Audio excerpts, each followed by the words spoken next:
कई बार आपको ऐसा लगता होगा, बहुत सारे लोगों को सुन के, मुझे भी सुन के आपको ऐसा लगेगा कि मैं विरोधाभासी बातें कर रहा हूँ। कभी एक बात कहता हूँ, कभी दूसरी बात कह देता हूँ, या एक बात दूसरी बात को काट रही है जैसे। ये समझने वाली बात है, क्यों हमेशा ऐसा होगा। हमेशा एक बात दूसरे बात का विरोध करती हुई नज़र आएगी। ऐसा इसलिए है क्योंकि ये जो ज्ञान है, जो कहने का हमारा तरीका है, जो हमारी भाषा है, जो हमारा मुंह है, हमारे कहने की, हमारी भाषा की, हमारे समझाने की एक सीमा है। और जो ज्ञान है, और जो ईश्वर है, और जो सच है, वो अनंत है। एक ही है वो, लेकिन वो अनंत भी है।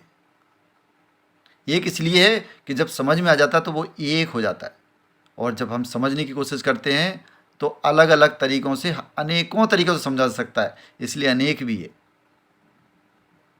हमें अनेक दिखता है, तो एक और अनेक। अब इसको कहा कैसे जाए? जिन्होंने ईश्वर को देखा, जिन्होंने ईश्वर की अनुभूति की, क्या वो कह पाए, बता पाए, समझा पाए?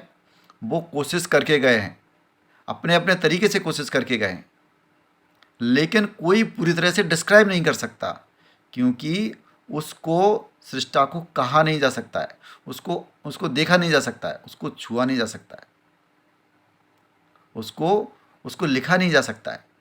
हमारे सीमाएं हैं, इसीलिए ये बातें विरोधाभासी लगती हैं। बहुत सारे मास्टर्स की, बहुत सारे गुरुओं की, बहुत सारे पुराणों की, ग्रंथों की, सभी की बातें आपको विरोधाभासी लगेंगी।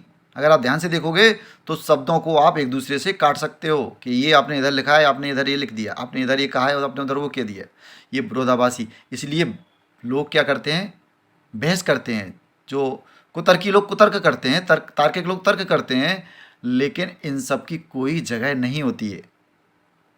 जो सच्चे रूप में भक्त होता है, या सच्चे रूप में जो ज्ञान लेता है, उसको पता चल जाता है इस बात का कि ऐसी कोई बात है ही नहीं।